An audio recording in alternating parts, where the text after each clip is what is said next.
네, 10월 15일 수요일 코인마켓워치 시작합니다. 제롬 파월 미국 연준 의장이 연준의 양적 긴축 정책 종료가 임박했다는 발표와 함께 금리 인하 가능성을 시사했지만 미 증시는 혼조세로 마감했고 또 암호화폐 시장은 횡보세를 이어가고 있습니다. 파월 의장의 발언이 연말 시장에 어떤 영향을 주게 될지 주목해야 할 또 다른 이슈는 없는지 두 기자와 함께 알아보도록 하겠습니다. 블록체인 투데이 이은주 기자 그리고 블록스트리트 최주은 기자 어서 오십시오.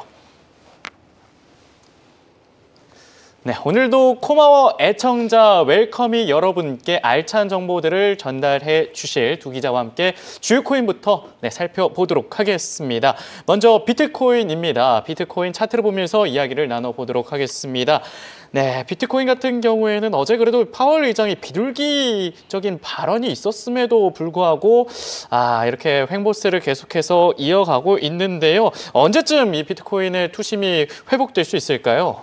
네, 일단 이번 주에 가장 중요한 이슈 중에 하나였던 게 바로 파월 의장의 발언이었는데 간밤에 진행이 됐죠. 그리고 앞에서 앵커님께서 언급을 주신 대로 나름 비둘기파적인 모습을 보였습니다. 지금 상황에서 만약 부정적으로 이야기했으면 시장이 난리가 났을 거고 그렇죠. 안 그래도 You're fired를 외치고 있는 트럼프가 더욱더 강력하게 좀 반발을 했을 수도 있는데 진짜 끌고 나왔을 수도 있을 것 같아요. 조금 눈치를 잘 보신 것 같아요. 지금 상황에서 조금 적절한 발언들을 해주셨고 예상보다 경제 자체는 견조한 흐름을 이어가고 있다라는 발언과 함께 고용 시장의 좀 악화가 이어지고 있다라고 이야기를 했습니다.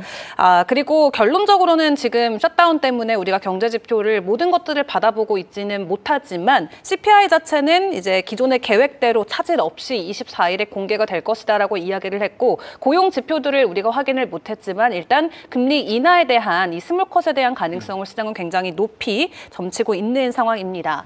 그리고 파월 의장도 일단 비둘기파적인 발언을 해줬지만 늘 언제나 데이터 디펜던스한 모습을 보였잖아요. 데이터에 늘 의존해서 시장 결정을 하겠다라고 했는데 이번에도 좀 미팅 바이 미팅, 이 회의 때마다 그 상황에 따라서 판단을 하겠다라는 여지를 남겨두기는 했습니다. 다만 이 정도 발언은 사실 시장에서는 굉장히 좀 우호적으로, 긍정적으로 받아들일 수 있는 내용이었지만 왜 시장이 끝내 반등을 해주지 못했냐. 결론적으로는 파월 때문이 아니고 트럼프 대통령 때문이었죠. 또 추가적으로 중국의 식용유 무역 중단을 검토하겠다라는 발언이 장 후반부에 나오면서 시장이 추가적으로 하락하는 모습이 나왔고요. 또 간밤 미국의 무역 대표죠. 제이미슨 그리어가 또 추가적으로 CNBC와의 인터뷰 진행을 했는데 일단은 트럼프 대통령이 11월 1일이나 혹은 그 전에 100% 관세 정말로 진행할 수 있다라고 다시 한번 또 강조를 하기도 했고 지금 이제 에이펙을 앞두고 시진핑 주석과 트럼프 대통령이 만남을 가져야 되는데 지금 이런 상황에서 어떻게 만나냐. 서로의 존재가 지금 불편해지는 상황 아니냐라는 의견들도 있지만 최대한 좀 만날 수 있는 환경이 될 수 있도록 노력을 하겠다라는 취지의 발언을 함께 내주기도 했습니다. 일단 금리 인하에 대한 시선이 굉장히 중요했는데 간밤에는 그것보다는 지난 주말에 엄청난 후폭풍을 물고 왔었던 중국과 미국 간의 갈등에 조금 더 시장을 초점을 맞춰서 반등을 해주는 모습보다는 추가적으로 횡보를 하거나 하락하는 모습이 미국 시장 그리고 코인 시장에서도 동시적으로 나온 상황이었고요. 일단 업계에서는 지금 상황을 놓고 여러 가지 의견들이 여전히 나뉘고 있는 상황입니다. 시장에서 자연스러운 과정이었다라고 평가하는 분도 있고 워낙 레버리지가 과열되었기 때문에 이게 자연스러운 현상이다라고 풀이하시는 분도 있고 아니면 여전히 마켓 메이커들이 고의적으로 시장을 흔들었다라고 주장을 하는 분들도 계십니다. 일단 크립토컨트의 악셀 애들러 주니어 같은 경우는 이번 하락은 결과적으로는 디레버리징 과정의 결과였다라고 이야기하면서 자연스러운 현상이다라고 풀이를 했고요. 이 YQ라는 블록체인 전문가 같은 경우는 여전히 마켓 메이커가 유동성을 고의적으로 빼면서 이 하락폭이 가파라졌다라고 이야기를 하고 있습니다. 저희도 방송에서 좀 주요 코인들만 다루다 보니까 변동폭이 많게는 20% 이 정도 수치로 말씀을 드리지만 실제로 주말 사이에 많은 알트코인들이 90% 넘게 폭락하는 가치가 거의 0에 수렴하는 코인들도 나왔거든요. 0.0001달러 이런 식으로요. 그래서 아예 그냥 가치가 제로 베이스로 됐다가 다시 올라 올라오고 이런 사태들도 있었기 때문에 사실 가볍게 우리가 생각을 할 이슈는 아니다라는 거를 계속 기억을 해볼 필요는 있겠습니다. 네. 자, 이런 모든 것들 사이에서 가장 좀 독보적으로 좀 나왔었던 존재죠. 그 트럼프 내부자로 추정되고 있는 고래 지갑 주소를 여전히 시장은 좀 주목을 하고 있습니다. 네. 이제 시장에서는 이 지갑 주소를 TIW라고 지금 부르고 있는데요. 트럼프 인사이더 웨일이라고 해가지고 트럼프 내부 주소다 이렇게 명명을 하고 있습니다. 네. 일단 이분이 진행하고 있는 선물 쪽의 포지션을 함께 확인을 해보면 지금 진입가 자체는 11만 5천 달러로 해가지고 1,500만 달러의 평가 이익을 가지고 가고 있는 상황인데 비트코인이 12만 4천 달러가 되면은 이분의 포지션이 완전히 청산된다라고 하거든요. 네. 오늘 새벽 기준으로 일단 포지션을 클로즈한 걸로 확인이 됐습니다. 그래서 숏 포지션을 추가적으로 구축할지 말지를 지켜봐야 되는 상황인데 뭐 이분이 돈을 얼마를 벌어가는 게 우리 시장에 중요하기보다는 네. 일단은 이 막대한 자금력 그리고 이분이 가지고 있는 이 정보력 과연 우리가 음모론을 완전히 배제하고 이번 상황을 지켜볼 수 있을지에 대한 물음표를 여전히 던지고 있는 거고 또 여기에 바이낸스의 창립자인 장펑자오까지 또 한술 더 뜨기도 했는데요. 네. 진위 여부가 확실하진 않지만 이 TIW 트럼프 인사이드 웨일에 대해서 누군가는 꼭 검증을 해주길 바란다라고 한마디를 또 던져놓기도 했습니다. 이 TIW가 이게 미중 무역 갈등이 완전히 좀 재개되기 전에 미리 좀 숏 포지션을 잡아서 좀 거액을 번 지금 이 지갑을 말씀하시는 거죠? 그렇죠. 트럼프 대통령이 네. 100% 관세 인상하겠다라고 말하기 30분 전에 갑자기 대규모 포지션을 열었던 그 지갑 주소를 말을 하는 겁니다. 그러면 엄청난 정보력을 갖고 있으니까 우리가 좀 주목을 해봐야 되겠다 네. 이런 말씀이시죠? 네, 맞습니다. 그렇기 때문에 일단 시장에서는 아직도 이게 누구다라는 네. 것에 대한 명확한 사인은 없지만 일단 이 포지션이 또 추가적으로 숏을 더 열지는 않을지 혹은 롱으로 언제 전환이 될지 시장에서는 가장 중요하게 좀 주목을 하고 있는 대표적인 인물이 이제 될 것 같고요. 네. 그럼에도 불구하고 일단 시장 안에서 긍정적인 또 낙관론들이 조금씩 또 나타나고는 있습니다. 비트코인 같은 경우도 간밤 1% 정도 좀 반등을 해주는 모습이 나왔죠. 네. 11만 3천 달러 선까지 일단은 일시적인 가격 회복이 나오고 있는 상황인데 최근에 금값이 엄청나게 오르고 있잖아요. 그러니까요. 특히 미국과 중국 간의 갈등이 또 불거지면서 이 금 가격이 또 추가적인 상승을 계속해서 만들어내고 있는데 놀랍게도 이 금과 비트코인의 상관관계 수도 계속해서 올라가고 있는 추세입니다. 금이 신고가이기 네. 때문에 사실 금과의 상관계 수가 높아진다는 건 비트코인도 계속해서 가격이 올라가고 있다라는 것을 의미를 하는 거고요. 같이 가는 거잖아요. 그렇죠. 네. 이제 1에 수렴할수록 완벽하게 이제 똑같은 모습을 보여주는 거고 마이너스로 가면 이제 음의 영역으로 가서 상관관계가 많이 없다라는 것을 의미를 하는 건데 네. 지금 상관계 수가 0.85까지 지금 올라간 상황입니다. 그렇기 때문에 시장에서는 금과 같이 인플레이션에 대한 해지 수단으로 시장이 비트코인을 바라보고 있는 것이다. 이렇게 풀이를 해볼 수밖에 없는 거고요. 네. 크립토컨테 주기영 대표가 함께 공유를 해준 이 차트를 보시면 최근에 차트가 이렇게 초록색으로 돌아선 모습을 확인을 해볼 수가 있습니다. 초록색으로 갈수록 금과 비트코인의 가격이 동일선상을 놓고 달리고 있다라고 생각을 해주시면 될 것 같은데 네. 금 같은 경우도 지금 뭐 57% 그리고 은도 85% 연초 대비 상승하면서 모두 신고가 랠리가 이어지고 있는 상황입니다. 네. 물론 이번에는 금이 오르고 비트코인이 좀 큰 폭의 하락을 보이긴 했습니다만 그럼에도 불구하고 지난 4월에 이 금과 비트코인이 기록했었던 수치가 가장 높았을 때가 0.9였거든요. 거의 그 수준까지 올라오면서 다시 한번 비트코인은 이번에 하락을 보이긴 했지만 여전히 금과 같이 안전자산이다라고 글로벌 자산에서 좀 인식을 받아가고 있는 모습을 보여주고 있습니다. 비트코인한테 좀 다행인 점은 지금 이 거시적인 환경 속에서도 그래도 좀 대체 자산으로서 역할을 그렇죠. 톡톡히 네. 해내고 있다라는 게 좀 긍정적이네요. 네, 가격 하락이 네. 나오고 있지만 여전히 안전자산에 대한 인식이 훨씬 더 강한 모습을 보여주고 있고 네. 특히 지금 뭐 이제는 전 세계 사람들이 다 알 것 같아요. 이제 돈 찍어내는 것은 우리가 개인이 절대 멈출 수가 없고 기관들도 이제 중앙은행에서 지속적으로 돈을 찍어내는 거는 이 화폐 인플레이션과 관련해서 더 이상 우리가 손 쓸 수가 없다라는 게 이제 확증이 된 시대로 점점 가고 있잖아요. 네. 그렇기 때문에 이런 상황일수록 우리가 하드에셋에 집중할 수밖에 없다라는 게 전문가들의 의견입니다. 하드에셋은 뭐 금이나 비트코인과 같이 한정된 네, 그렇습니다. 우리가 실제적으로 희소성을 가지고 차곡차곡 쌓아갈 수 있는 가치 전 저장의 수단의 자산을 계속해서 눈여겨봐야 된다라는 거고 네. 그러한 자본의 이동이 지금 나타나고 있는 흐름이다라는 걸 금과 비트코인의 관계 속에서 우리가 찾아볼 수가 있겠습니다. 그리고 디지털 골드라는 별명뿐만 아니라 이제 디지털 에너지라는 별명까지도 우리가 기대해봐도 될 것 같습니다. 네. 왜냐하면 드디어 그가 다시 한번 입을 열어줬기 때문인데요. 머스크요? 네, 정말 저도 코인 방송을 네. 매일매일 수년간 했지만 네. 머스크 이야기를 방송에서 하기가 요즘은 정말 쉽지 않았거든요. 예전에 좀 많았나요? 예전에는 머스크 없이 방송이 안 됐어요. 아, 진짜요? 근데 요즘은 머스크가 아무 말도 안 하니까 할 일이 없었는데 네. 저도 정말 오랜만에 언급을 한 것 같습니다. 특히 네. 비트코인 관련해서는 아무것도 언급을 할 게 없었거든요. 3년 만에 일론 머스크가 비트코인을 입에 올려줬습니다. 사실 3년 전에 해줬으면 이거 한 10% 폭등 각인데. 아, 그러니까요. 이 안 좋은 장에 이런 얘기를 해서 맞습니다. 영향력이 별로 없네요. 네, 그리고 이제 시장이 워낙 또 성숙화됐기 때문에 머스크의 한마디로 시장이 뭐 폭등과 폭락이 나오는 이제 시장은 더 이상 아니다라는 게 또 검증이 됐다라고 그렇죠. 또 생각을 해볼 수도 있겠고요. 테슬라 주가도 뭐 이제 본인이 못 올리는데 맞습니다. 좀 영향력이 줄어들었네요. 네, 이제 머스크. 정말 양치기 소년처럼 네. 나중에 아무도 양치기 소년 말 안 듣잖아요. 점점 그런 느낌으로 느낌이. 가는 게 아닌가. 근데 머스크가 3년 만에 일단 비트코인에 대한 언급을 해줬습니다. 긍정적인 좀 평가를 해줬는데요.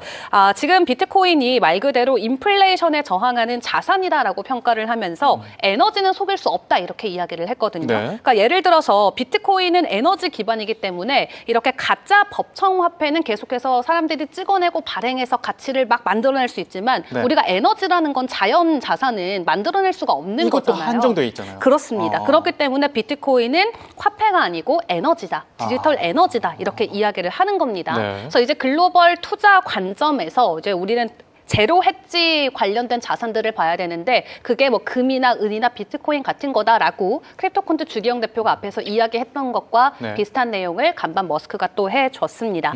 최근에 물론 비트코인에 좀 단기 조정이 있긴 했습니다만 이렇게 여러 전문가들 그리고 업계 인사들이 여전히 비트코인을 안전자산 그리고 인플레이션에 대한 해지 수단으로 계속해서 언급을 하고 있는 부분은 네. 결론적으로 시장 이미지에는 굉장히 긍정적인 부분으로 생각을 해볼 수가 있겠고요. 네. 머스크 같은 경우도 최근에는 뭐 별말 안 했지만 사실 엄청난 비트코인 지지론자였어요. 지난 2021년 때만 하더라도 15억 달러 현금으로 비트코인을 매수하는 저력을 보여주기도 했었고요. 그리고 테슬라 살 때 코인으로 살 수 있게 해줄게 이렇게 결제 허용을 해주기도 했었습니다.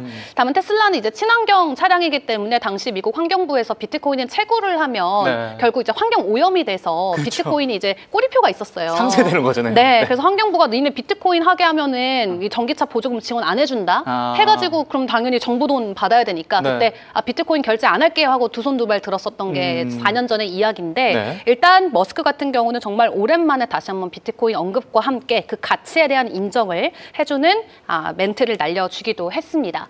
그리고 또 긍정적으로 볼 수 있었던 이슈 중에 하나가 바로 이 미국의 정부 보유액이 늘었다라는 부분인데요. 이슈 자체는 사실 굉장히 심각합니다. 네. 최근에 국내에서도 이 캄보디아 청년들과 관련된 일자리 이슈가 굉장히 논란이 되고 있죠. 네. 연휴 동안에 특히 그 이슈가 더욱더 강조가 되기도 했는데요. 코인 시장에서만 놓고 봤을 때는 사실 이 이슈가 너무 마음 아픈 이슈지만 좀 긍정적인 이슈로 우리가 받아들일 수 있는 부분이 간밤에 좀 추가적으로 공개가 됐습니다. 네.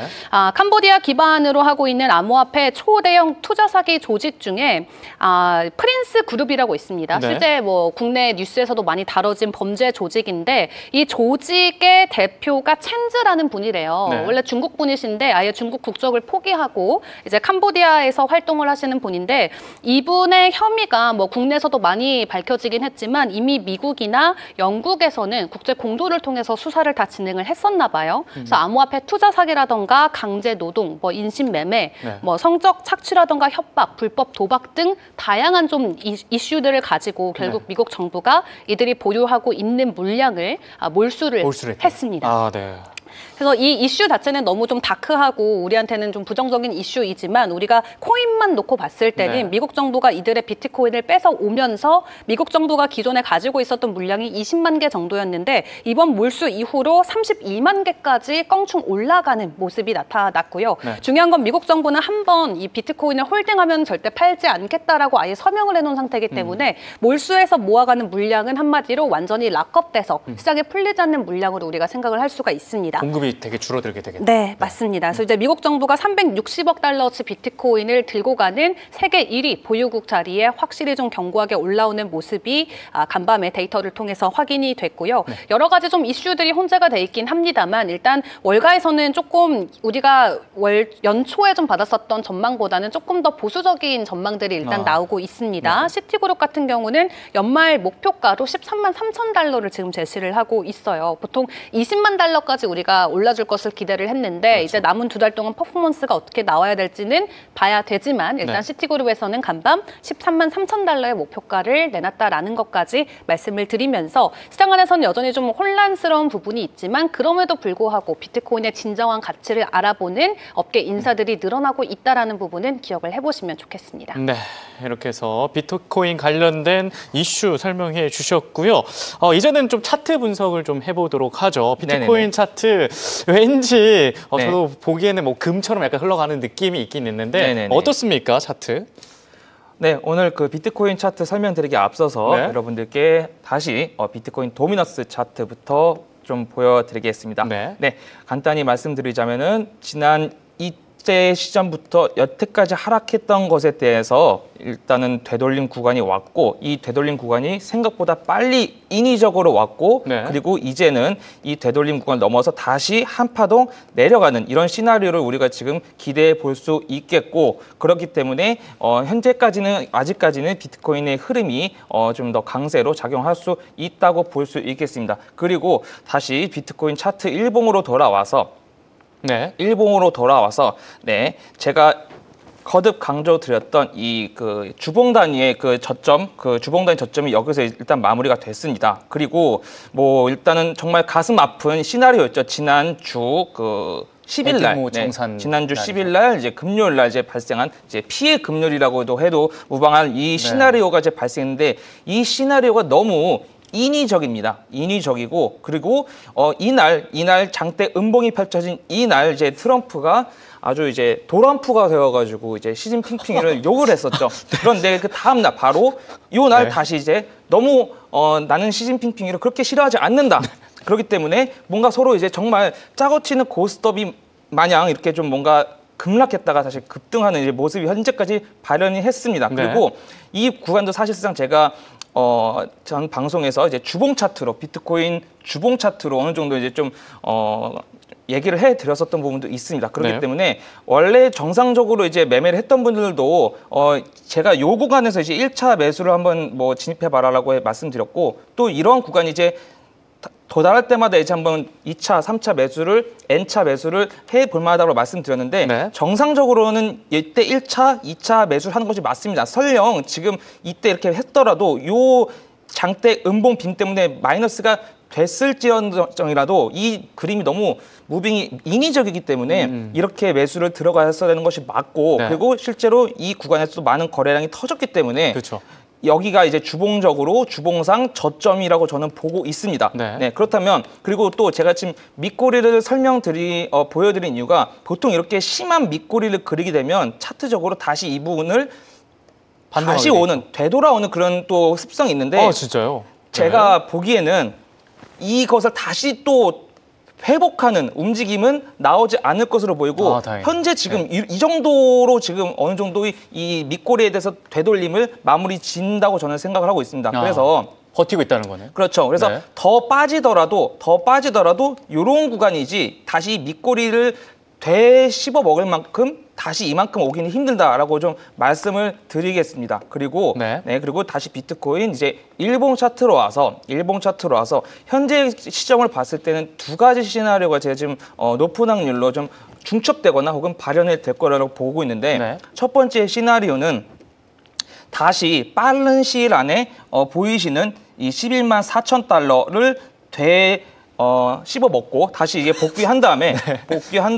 한 차례 상승했다가 다시 이 상승분에 대한 되돌림 조정을 받으면서 이런 식으로 횡보를 하면서 이제 삼각수렴을 하면서 이제 10월달을 마무리하는 시나리오가 이제 있겠고요. 리플에 보통 삼각수렴이 나왔는데 비트코인도 이제 삼각수렴 시나리오가 나왔네요. 그래서 사실 지금 비트코인도 지금 설사 오르더라도 높은 확률로 이렇게 삼각수렴 및 그 홍명보라고 저는 칭하는데 횡보를 하면서 10월 달을 마무리하는 이런 시나리오가 좀 높은 확률로 횡보해서 횡명보. 네, 그렇습니다.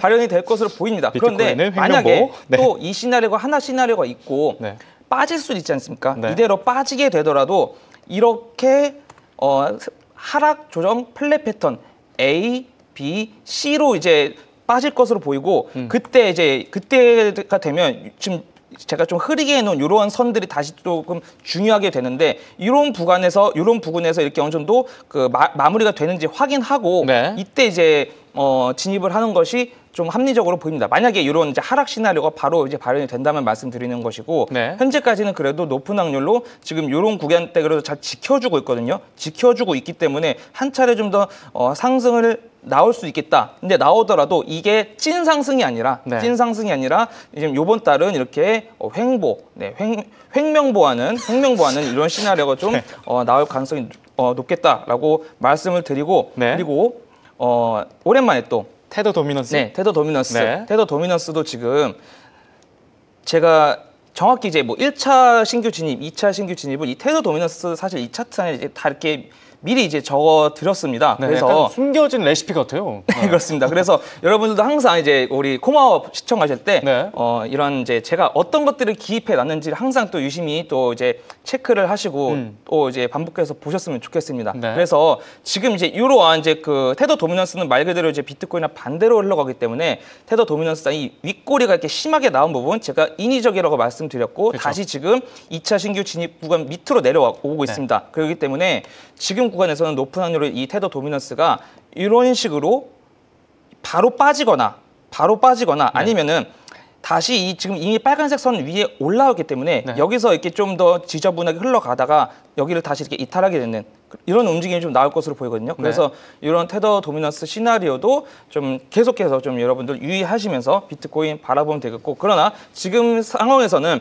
더 빠지더라도 더 크게 빠지지는 않으니 더 빠질 때마다 눌림목이 올 때마다 지금부터는 좀 한번 도전해 보시는 것을 좀 높은 확률로 좀 말씀드리겠습니다. 비트코인 같은 경우에는 가격을 잘 버텨주곤 있지만 횡명보할 것이다. 횡명보라고 이야기하시니까 시청자분들이 다들 횡명보 킥킥킥 유행어 제조기 최 기자님 횡명보 겁나 웃기네 이렇게 말씀해 주셨습니다. 이렇게 해서 저희가 비트코인 확인을 해봤고요. 이번에는 이더리움 차트를 보면서 이야기를 나눠보도록 하겠습니다. 이더리움 차트입니다. 이더리움을 그래도 잘 버텨주는 모양새 보여주고 있습니다. 화요일 날 크게 빠졌지만 다시 한번 회복하는 흐름 보여줬고요. 오늘 같은 경우에는 0.86% 상승하고 있는데요. 이더리움 관련해서 어떤 이슈가 또 있었습니까? 네, 이더리움 같은 경우도 지금 나쁘지 않게 가격 반등을 보여주고 있습니다. 다시 $4,000 위에서 가격 캔들을 만들어주고 있는 상황인데 있었던 주요 이슈들 좀 간략히 설명을 드려볼게요. 일단 온체인상으로 봤을 때는 3년 만에 깨어난 고래가 좀 대량으로 이더리움을 거래소로 이체하는 모습이 간밤 포착이 됐습니다. 2,500개 정도 되는 이더리움을 크라켄 거래소로 입금을 하고 해당 물량 같은 경우는 매도 가능성이 보여지는 물량으로 시장에서는 풀이를 하고 있어서요. 고래들이 지금 시점에서 이더리움을 던져야 된다라고 좀 생각을 하고 있는 것인지 이런 데이터들도 함께 체크를 해보시는 게 좋을 것 같고. 이거 좀 부정적이네요. 좀 무섭네요. 그렇죠. 근데 뭐 이분 아니더라도 실시간으로 또 매수하는 고래들도 시장엔 충분히 있고 다만 이렇게 좀 3년 동안 아무런 움직임이 없다가 그러니까 우리가 좀 지켜보는 고래들 중에서도 중요한 게 단기적으로 계속 사고 팔고 하는 고래들보다도 장기 휴면 상태였다가 갑자기 움직임을 보였을 때 뭐 심적으로 변화가 있는 거잖아요.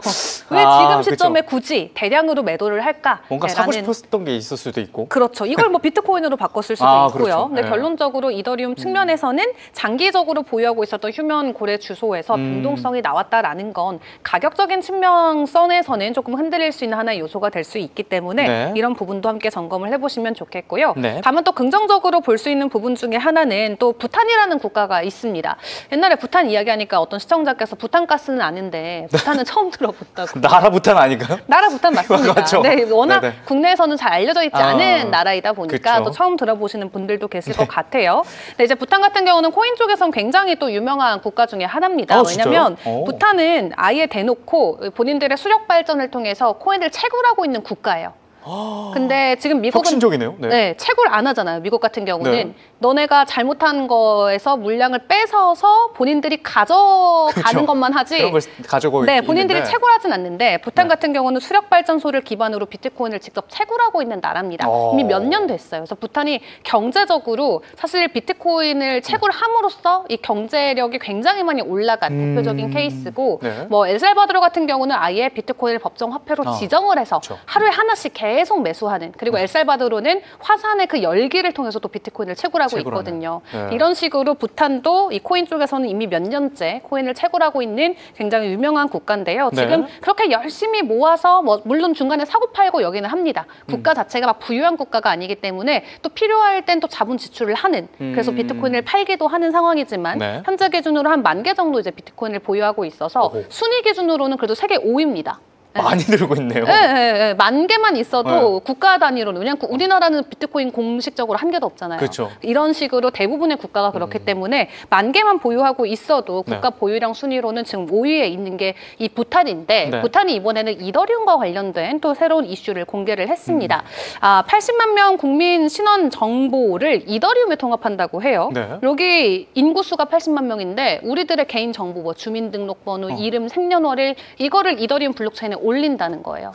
그래서 우리 데이터를 이더리움 기술에 올려서 안전하고 투명하고 신뢰성이 강조되게끔 이제 공유를 하겠다라는 거고 네. 이더리움 통합을 하는 것 자체가 지금 세계 최초의 국가 단위 자기 주권 신원 시스템 구축이기 때문에 시장에서는 굉장히 좀 재밌는 사례로 보고 있습니다. 네. 우리가 잘 모르지만 우리나라 같은 경우도 공공기관이나 뭐 병원, 학교 다양한 곳에서 그 데이터 자료들을 다 블록체인에 올리고 있는 작업을 하고 있습니다. 눈에 보이지 않을 뿐 뒤에 그렇죠. 백단에서 데이터들은 이제 안정적으로 데이터 관리를 해야 되기 때문에 해킹이 되지 않는 블록체인을 위에다가 어떤 문서나 자료들을 올려서 계속해서 관리를 하고 있는데 네. 아예 국가 단위로 국민들의 데이터를 통으로 올려버리는 건 세계 최초고요. 네. 또 그게 이더리움이 선정됐다는 측면에서는 이더리움이 얼마나 안정적이고 믿을 수 있는 기술이길래 한 국가의 국민들의 모든 신원이 이더리움에 올라가냐 그 부분을 생각을 해보시면 좋겠습니다. 네. 부탄 이렇게 좀 부탄 안에 좀 암호화폐 전문가가 있나 봐요. 어떻게 이 비트코인과 이더리움을 이렇게 혁신적으로 받아들일 수 있는지. 그리고 시청자 중에서는 행복 지수 1위 부탄이다. 근데 이 비트코인과 이더리움 덕분에 더 행복 지수가 0순위로 올라갈 것 같습니다. 자, 이렇게 해서 지금 이더리움 이야기 계속해서 하고 있는데 네네네. 이더리움 어떻게 좀 시나리오대로 잘 흘러가고 있나요? 네, 현재까지 네. 이제 뭐 제가 계속 방송 나와서 강조드렸던 뭐 일봉이나 특히나 이제 주봉 시나리오 네. 아주 성공적으로 이제 발현은 했고요. 그리고 이제 주봉 시나리오에 대해서 지금 어제까지만 하더라도 일시적으로 이제 되돌림 눌림 구간이 좀 왔고 이 구간도 정확히 성공적으로 다시 복구를 했습니다. 네. 그래서 다시 좀 간략하게 주봉 시나리오 못 보셨던 분들도 있으니까 말씀드려 보면은 네. 지금 이 차트는 이제 제가 일부러 일봉입니다. 네, 이거 지금 주봉 이렇게 주봉하면 이렇게 주봉 차트인데 네, 주봉 차트부터 일단 보여드릴게요. 주봉상으로 여기서 이제 제가 A 말씀드렸고 이 구간에서 B 말씀드렸고 이렇게 해서 히든 상승 다이버전스 한번 나올 수 있겠다라고 말씀을 드렸었습니다. 네. 그리고 제가 이거를 다시 오늘은 이제 일봉으로 좀 보여드릴 건데 이 상승할 때나 혹은 하락할 때나 항상 제가 또 자주 보여드리는 이제 모양이 있어요. 모양이 뭐냐면 이런 이제 플랫이나 플랫. 요게 이제 여러분 플랫이라는 이름으로 이제 호칭이 통용이 되어지는데 네. 뭐냐면은 예를 들어서 이 부분부터 이 부분까지 상승을 했으면 상승한 것에 대해서 첫 번째는 30%, 두 번째는 한 55%, 60% 다시 되돌림이 옵니다. 네. 그런데 이 구간만 잘 지켜내면 다시 더 큰 상승이 이어진다 이런 거거든요. 이게 플랫이군요. 네, 이게 상승 플랫이고 네. 하락도 마찬가지입니다. 하락하게 되면 이렇게 빠졌습니다. 빠졌으면 이 하락한 것에 대한 다시 되돌림이 한 대충 30%, 55% 오게 되고 네. 다시 더 큰 하락이 이제 생성되는 겁니다. 그렇기 때문에 이런 이제 기술적인 또 관점이 있는데 네. 정확히 지금 제가 오늘 일봉 보여드리는 이유가 여기서 제가 강조드렸던 이 구간을 B라고 했잖아요. 네. 여기서 이만큼 상승한 것에 대해서 다시 이만큼 상승한 것에 대해서 거의 이제 50%또 정확히 공교하게 여기서 제가 말씀드렸던 이 주황색 상자에서 정확히 또 반등을 했거든요. 네. 그렇기 때문에 어느 정도 이 상승에 대한 되돌림, 이 플랫은 어느 정도 마무리되었다고 보고 그래서 제가 바라보는 그 중장기적 관점은 이더리움은 앞으로 이제 더 빠지더라도 이렇게 다시 흘러갈 것으로 보여요. 그런데 이제 좀 더 세분화된 시나리오가 여러분들께 알려드려야 되겠죠. 그래서 제가 좀 더 4시간 봉으로 좀 보여드리면 지금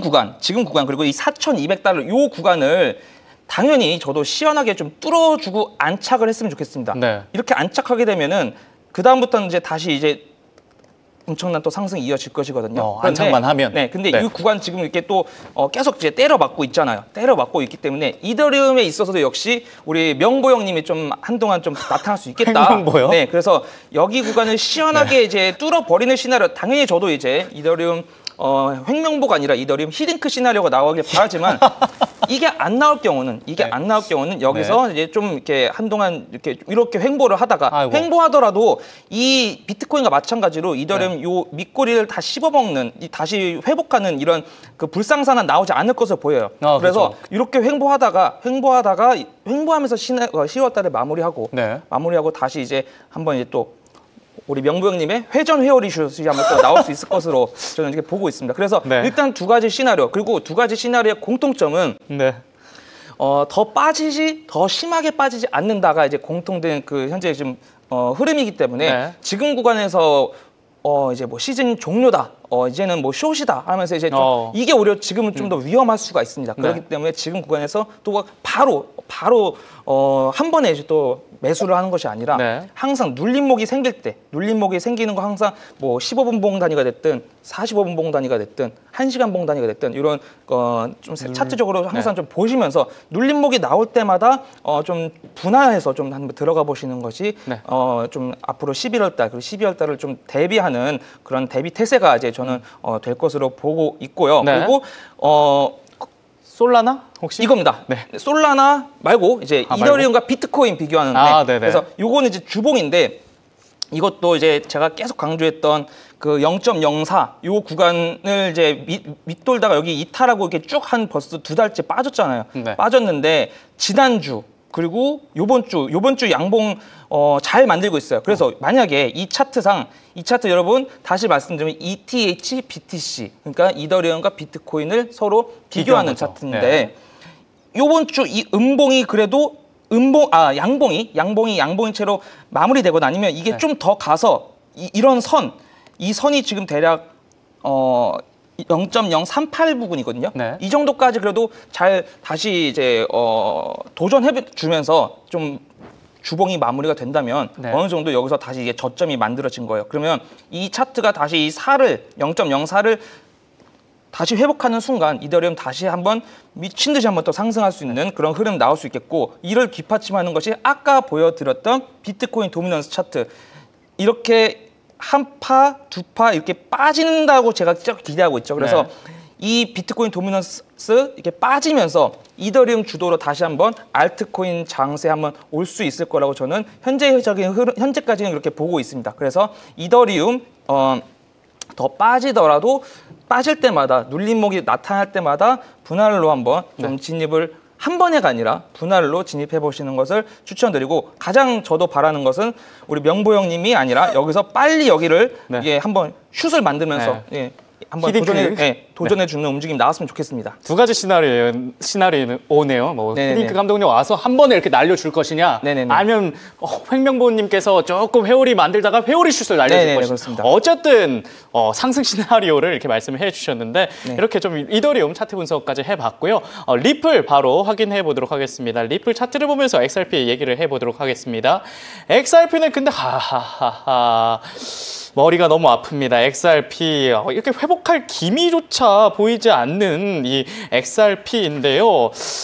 XRP 아무래도 이 10월 ETF 승인이 뭔가 지연될 가능성이 높아서 이렇게 좀 횡보세 보이고 있는 건가요? 네, 어제도 말씀을 드렸지만 사실 최근 리플 관련해서는 우리가 ETF 빼놓고는 또 다른 걸 중요하게 보기는 어려울 것 같습니다. 근데 솔라나는 이제 ETF 승인 기대감과 함께 최근에 고래들이 대량으로 매집을 해주고 있다라는 데이터가 포착이 되고 있지만 리플 쪽에서는 조금 가격이 상승이 좀 제한되는 그런 모습들이 나오고 있어요. 다만 시장에서는 이렇게 눌려가고 오랫동안 또 길을 모아가는 만큼 앞에서 언급 주신 회오리 슛이 오히려 페어리시에 오늘 힘을 모았으니까 오늘 축구 방송인가요? 네, 페어리시 나와줄 수 있지 않을까 하는 또 기대감도 있는데 좀 구체적인 차트 이슈는 저희 최 기자님께 여쭤보도록 하고 일단 어제 함께 공유 드렸었던 이 지표 다시 한번 여러분과 좀 나눠보려고 합니다. 현물 ETF 카운트다운 본격적으로 들어가고 있는 상황인데 지금 여러 가지 ETF 신청사들이 있잖아요. 근데 여기서 사실 우리가 가장 기다리고 있는 이름이 블랙락. 입니다. 근데 아직까지도 지금 실제 현물 ETF 승인 날짜가 4일 정도밖에 남지 않았지만 블랙락은 아직까지도 신청한다라는 말이 아예 없어요. 아예 없습니다. 원래 그 좀 기대감이 있지 않았어요? 있었어요. 그래서 우리가 8월 9일만 하더라도 마지막에 이제 막바지에 신청서 넣어서 이 경쟁에 함께 해주겠다라는 기대감이 있었습니다. 연말에 있는 리플 스웰 이벤트에서도 블랙락의 이제 디지털 자산 담당자가 직접 참석을 하는 등 리플과 블랙락과의 관계가 나쁘지 않은 것 같은데 왜 블랙락이 XRP 현물 ETF 신청을 안 할까라는 의구심과 함께 마지막에는 분명히 신청해줄 거야. 그래서 기대감으로 좀 가격이 더 올랐었던 것도 있는데 당장 승인을 앞두고 있는 현재도 여전히 블랙락에서는 감감무소식인 상황이고요. 다만 블랙락이 껴있는 ETF가 늘 승인이 됐다라는 것을 우리가 감안을 해봤을 때 이 XRP 같은 경우는 블랙락이 신청서를 내기 전까지 SEC가 일단 계속 딜레이 시킬 수 있다라는 의견도 있습니다. 일부러? 네, 일부러. 근데 블랙락이 여기 들어오는 순간 여기 신청한 뭐 비트와이즈, 21쉐어즈 다 그냥 거래량 측면에서는 아예 이기지도 못하거든요. 차라리 이들이 먼저 시작을 해서 이들이 먼저 거래량을 가져가고 나중에 블랙락에 들어오면은 상관이 없는데 블랙락을 기준으로 같이 동시에 이제 오픈을 해버리면은 사람들이 다 세계 최대 자산 운용사인 블랙락으로 쏠릴 수밖에 그쪽으로 없잖아요. 몰리게 되겠죠. 네, 그럼 지금까지 이미 몇 년 동안 수개월 동안 열심히 수정하고 다시 이거 수정하면 또 수정하고 SEC와 공방을 이어갔던 이 거래 운용사들 입장에서는 좀 김이 새는 그런 게 될 수도 있고 다만 블랙락 쪽에서 직접 담당자가 이런 코멘트를 하기도 했습니다. 이미 XRP 현물 ETF를 신청한 운용사가 너무 많기 때문에 경쟁이 많아서 치열해서 굳이 우리는 거기에 낄 생각이 없다라는 멘트를 하기도 했어요. 다 씹어 먹을 거면서. 어차피 다 씹어 먹겠지만 일단 너무 많이 몰려 있기 때문에 굳이 뭐 이제 비트코인이나 ETF, 이더리움까지는 그렇다고 쳐도 XRP까지는 뭐 고려 대상이 아니다라고 언급을 했었고 다만 시장에서 원하는 거는 블랙락에서 직접 와주시는 겁니다. 그래서 지금까지는 좀 희망을 가지고 지켜보고는 있지만 계속 말씀드리는 것처럼 일단 미국의 셧다운 사태가 마무리가 돼야만 SEC도 이를 재개하는 거기 때문에 조금 더 시간을 갖고 지켜봐야 될 것 같고요. 오히려 이 셧다운 기간 안에 좀 시간이 벌어지는 거기 때문에 이 안에 좀 블랙락의 참전 소식이 전해질 수 있기를 저도 함께 기다려 보겠습니다. 세계 최대 자산 운용사 이 블랙락이 리플의 ETF 참전을 한다면 얼마나 좋을까요? 리플 이렇게 좋은 소식이 나올 법 안 나올 법 이렇게 좀 애간장을 태우고 있는데 차트상에서는 어떻습니까? 뭐 차트상에서는 뭐 계속 제가 뭐 리플은 뭐 아름답다. 그리고 이제 뭐 리플은 리플 병장이니까 좀 전역할 때가 다가왔다라고 제가 말씀을 드렸습니다. 언제 전역해요? 물론 이제 지난주 우리 그 트럼프, 시진핑의 그런 말도 안 되는 그런 정치 공략 때문에 좀 전역 일자가 좀 늦춰졌지만 그렇지만 대통령들이 전역 일자를 좀 밀어줬네요. 그렇지만 이제 뭐 여전히 차트적으로는 좀 뭐 양호합니다. 양호하고 양호하고 그리고 이제 오늘은 좀 이제 리플 차트를 이제 좀 주봉을 보여드리기 앞서서 제가 일단은 오랜만에 좀 여기 보조 지표 하나 켜드릴 건데 이제 거래량입니다.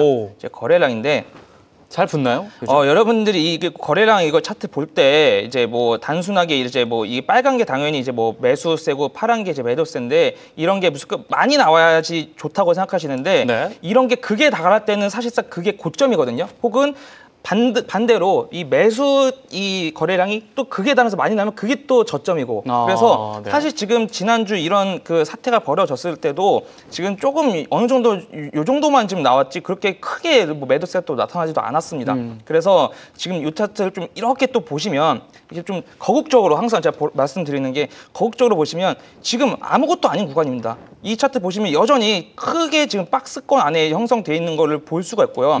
이렇게 빠지더라도 사실 이 구간에 그렇다 뭐 매도세가 발현되지도 않습니다. 뭐 이러한 매도세가 발현됐으면 저도 이제 큰일 났다라고 말씀을 드리겠는데 여전히 지금 뭐 그렇게 특이사항이 아직 없습니다. 다시 회복하기도 했고요. 그리고 물론 맞습니다. 방금 말씀하신 대로 회복하기도 했고 그리고 다시 이 강조드렸던 주황색 추세선 또 근접하게 왔습니다. 그러면 앞으로 리플 일봉상으로는 지금 좀 더 빠지더라도 지금 3,536원, 뭐 3,540원 요 부근을 다시 터치하지 않는 것이 좋겠고요. 그래서 빠지더라도 그냥 조금 빠지다가 이렇게 해서 가장 좋은 거는 이 주황색 선 빨리 이제 마무리 다시 이제 회복하는 거. 요게 이제 나타났으면 좋겠고 저는 그 움직임이 좀 이번 주에는 나타날 것으로 보입니다. 보이고 주봉 관점으로 보면 이 리플이 주봉 관점으로 좀 정확히 딱 이번 주봉이 이 주황색 선에 지금 딱 걸쳐 있잖아요. 그래서 가장 베스트는 이 당연히 주봉이 양봉으로 마감돼서 양봉으로 마감하는 거가 가장 베스트 시나리오이고요. 설령 양봉으로 아닌 요런 딱 음봉이더라도 딱 요런 십자로만 마무리되고 다음 주봉 이렇게 되면 다음 주봉이 양봉으로 나와서 한 번 여기를 이제 또 도전해주는 움직임이 나오면 그 다음 주에 설사 음봉 나오더라도 여기서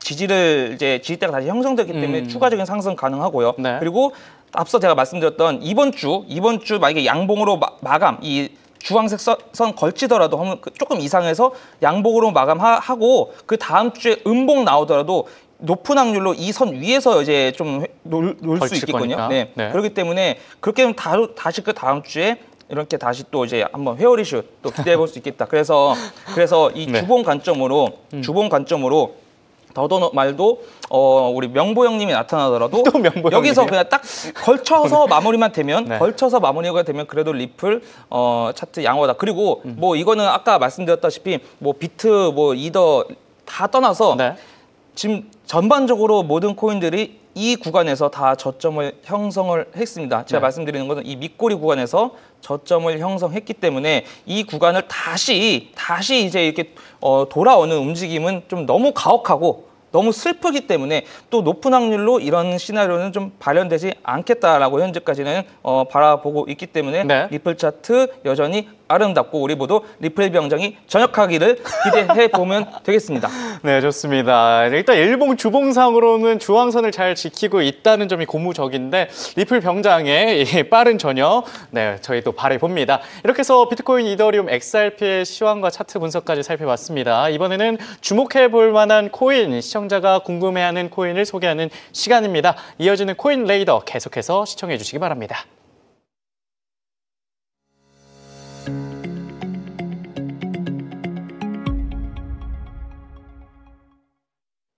네, 이제 소개해드릴 코인은요, 지캐시라는 코인입니다. 저희가 지캐시 차트를 보면서 이야기를 나눠보도록 하겠습니다. 근데 지캐시는요, 여태 지금 봤던 코인들과는 다른 흐름으로 움직임 보여주고 있습니다. 이거를 수요일에 샀더라면 얼마나 좋았을까요? 와, 폭등한 지캐시. 얼마나 폭등한 거죠? 한 200% 이상 폭등한 것 같은데 어떤 이슈가 있었나요? 네, 지캐시 같은 경우는 아마 국내에서 많은 분들이 모르실 거예요. 왜냐하면 지난 21년에 국내 거래소에서는 자취를 감춘 코인입니다. 원래 상장이 됐었나요? 원래 있었습니다. 그래서 저는 2017년 최고점부터 홀딩을 하고 지금 몇 년, 한 7, 8년 됐나요? 지금 홀딩하고 있는데 워낙 이 친구가 고점 대비 아직도 90% 하락 상태입니다. 물론 지난 1년 동안 600%의 상승을 지금 보여주고 있지만 여전히 저점 구간에 있는 코인이어서 굉장히 저한테도 아픈 손가락 같은 존재인데 도대체 눈물 흘리시는 거 아니죠? 저는 이제 덤덤합니다. 저는 이제 눈물 흘린 단계는 넘어섰어요. 해탈의 경지에 들어섰기 때문에 이 지캐시가 도대체 무엇인지에 대해서 좀 쉽게 여러분들께 설명을 좀 먼저 드려보도록 하겠습니다. 이 블록체인이라는 기술을 먼저 이해를 해야 돼요. 지캐시를 이야기를 하려면은 기술을 빼놓고는 사실 설명하기가 굉장히 어렵습니다. 그래요? 기술을 기반으로 움직이는 코인이기 때문인데 블록체인에서 가장 중요한 트릴레마 중에 하나가 이 투명성이 있거든요. 그러니까 모두가 볼 수가 있잖아요. 그래서 우리가 이번에도 단기간에 이제 비트코인으로 숏을 쳐서 큰 돈을 번 지갑 주소를 우리가 보면서 이거 트럼프 일가 아니야라고 했던 것처럼 그게 바로 코인 시장의 굉장히 긍정적인 면모 중에 하나거든요. 근데 반대로 이 투명성과 반대가 되는 프라이버시를 또 주장하는 코인들도 있습니다. 내가 언제 사고 언제 파는지 왜 이걸 니네가 다 알아야 돼? 조금 불편할 수 있잖아요. 가리고 싶을 때도 있는데. 나만 알고 싶은데 그게 바로 이 프라이버시 기술을 기반으로 하는 지캐시가 존재하는 이유입니다. 그러니까 모두에게 원장을 난 공개하지 않겠다라는 거예요. 네, 그렇게 되면은 사실 블록체인과 비트코인 철학에는 조금 반대되는 부분이 있기도 하고. 그렇죠. 투명성이 가장 중요한 게 암호화폐 시장인데. 맞습니다. 그리고 투명성이 만약에 보장이 안 되면 결국에는 다크코인. 그러니까요. 그러니까 다크한 세계에서, 언더 세계에서 또 사용될 수 있는 밀수. 네, 이런 뭐 거. 범죄 조직에 좀 네. 연루가 된다던가, 뭐 자금 세탁이라던가 이런 부분에 연루가 될 수도 있기 때문에 그래서 우리나라에서도 원화 마켓에서 상장 폐지가 된 거예요. 다크코인으로 이제 명시가 돼서 프라이버시 기술이 들어가 있는 코인들이 전부 다 상폐가 됩니다. 뭐 모네로, 지캐시, 호라이즌, 하다못해 라이트코인까지 상폐가 되는 게 바로 이 프라이버시 기술이 껴있기 때문이었는데요. 이 지캐시 같은 경우는 그 프라이버시 코인 중에 굉장히 파더 정도. 대장격인 대장격이요? 네, 대장격인 존재라고 생각하시면 될 것 같아요. 네. 지난 2016년에 탄생을 한 코인이기 때문에 굉장히 업계가 업력이 오래된 코인이죠. MIT, 뭐 존스홉킨스 이런 출신의 암호학자들이 직접 발견을 한 코인이고요. 지캐시의 가장 큰 장점은 말씀을 드렸던 것처럼 모든 게 다 비공개로 진행이 된다라는 점입니다. 네. 그래서 보통 일반적으로 비트코인 거래하면은 누가 누구한테 얼마 보냈는지가 보이지만 지캐시로 보내면 누가 얼마를 누구한테 보냈는지를 몰라요. 근데 우리가 은행 거래할 때도 우리가 말은 안 하지만 제가 앵커님한테 돈을 뭐 10만 원 보내면은 감사합니다. 내가 보냈다는 알 수 있지만 사실 중간에서 그건 은행이 다 검증해 준 거예요. 은행이 이윤주 계좌에서 10만 원을 김준호, 이준호예요. 네.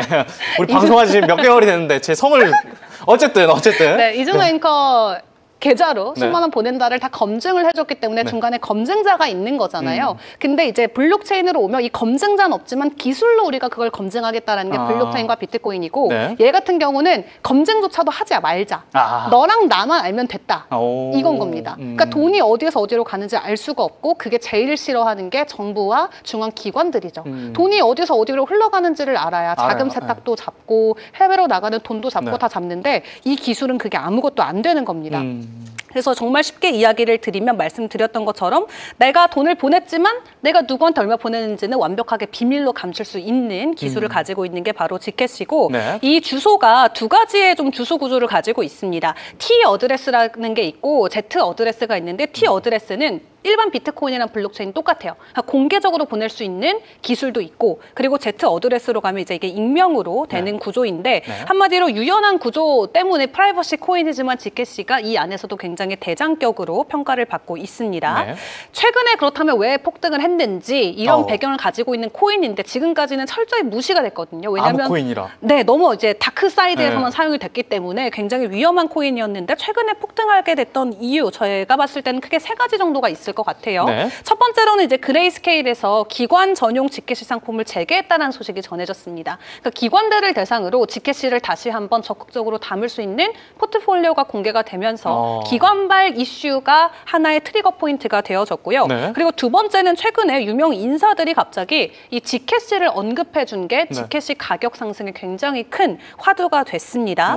엔젤리스 창업자 중에 굉장히 유명한 분이 이 나발 라비칸트라는 분이 있어요. 이분께서 직접 이렇게 이야기를 했습니다. 만약 비트코인이 이제 비트코인보다 더 안전한 자산이 지캐시다. 이렇게 언급을 한 거예요. 그래서 지캐시 같은 경우는 오히려 비트코인을 어게인스트 해가지고 가져갈 수 있는 보험의 성격의 자산이다라고 이야기를 하면서 이 트위터 한마디에 지캐시 언급량이 1000%가 증가합니다. 온라인에서. 그래서 지난 몇 년 동안 잊혀져 있던 지캐시가 이분의 이 멘트 한마디로 갑자기 시장에서 엄청난 관심을 받기 시작을 했고 그리고 헬리오스 CEO인 멀티 같은 경우도 CBDC가 이제 최근에 계속해서 확산이 돼가고 있는데 CBDC는 이제 정부 주도로 하는 디지털 커런시인데 정부 주도로 하기 때문에 결론적으로 이게 어드레스가 어디에서 어디로 가는지 다 확인이 돼서 정부가 우리가 누가 누구한테 어떻게 쓰는지 돈을 100% 감시를 할 수 있는 구조가 되는 거예요. 그래서 미국처럼 프라이버시에 굉장히 민감한 국가들은 반대를 합니다. CBDC는 개인 정보 침해다 해서 반대를 하는 그런 입장들을 보여주는데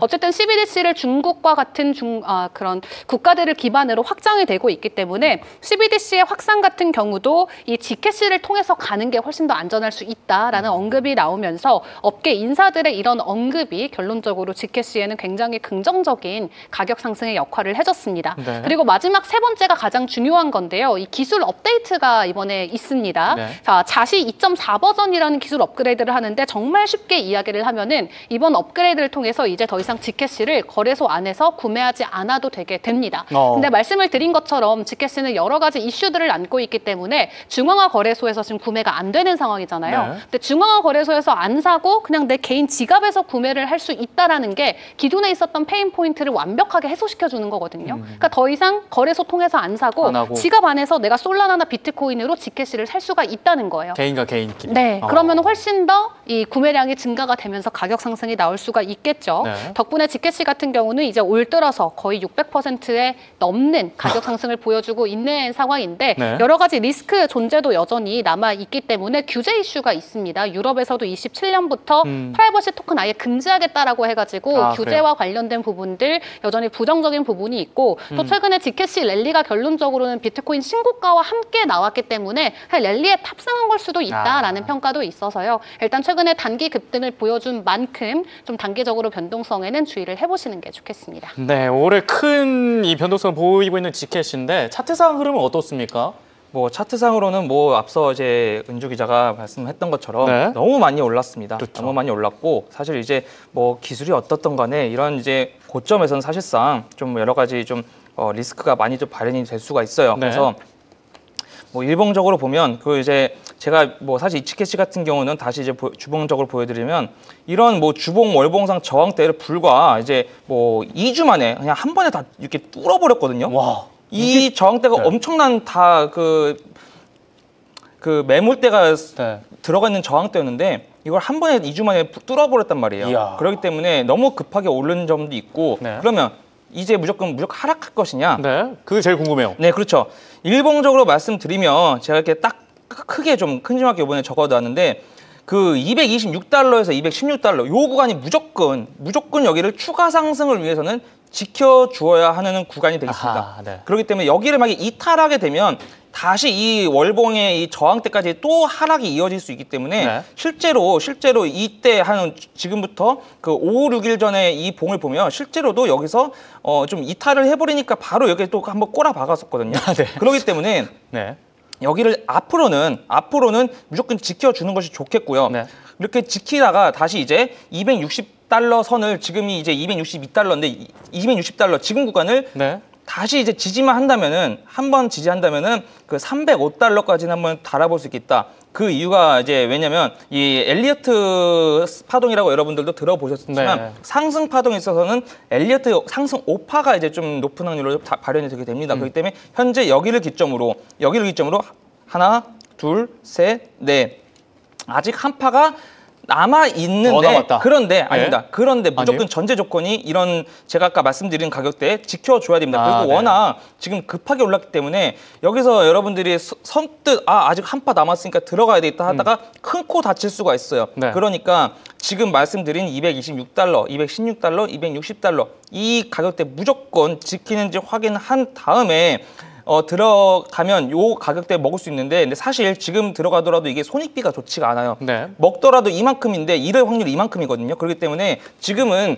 보유자들의 영역이라고 판단되고 올라가더라도 보유자들이 좀 기쁨을 누릴 수 있는 것이지 신규로 이 코인을 지금 진입하기에는 좀 너무 리스크가 있다고 봅니다. 그래서 지금 보유하고 있는 분들은 이런 가격대에 지키는지 이탈한다면 이제 점점 이제 차익 실현을 하셔야 되고요. 네. 아니면 지킨다고 보면 이만큼 좀 더 이제 더 드시면 되겠습니다. 그래서 근데 너무 많이 드시다가 또 네. 체할 수 있으니까 항상 이런 리스크 관리 무조건 필수적으로 해 주셨으면 좋겠습니다. 네, 이렇게 최준 기자가 차트 분석을 자세히 해주시긴 하지만 투자하실 때는 참고해 주시기 바랍니다. 네, 이렇게 해서 이은주 기자, 최준 기자 두 분이 준비한 소식 모두 전해드렸습니다. 네, 코인마켓워치 저희가 준비한 소식은 여기까지입니다. 저희는 내일 이 시간에 다시 찾아뵙겠습니다. 시청해 주신 여러분 고맙습니다.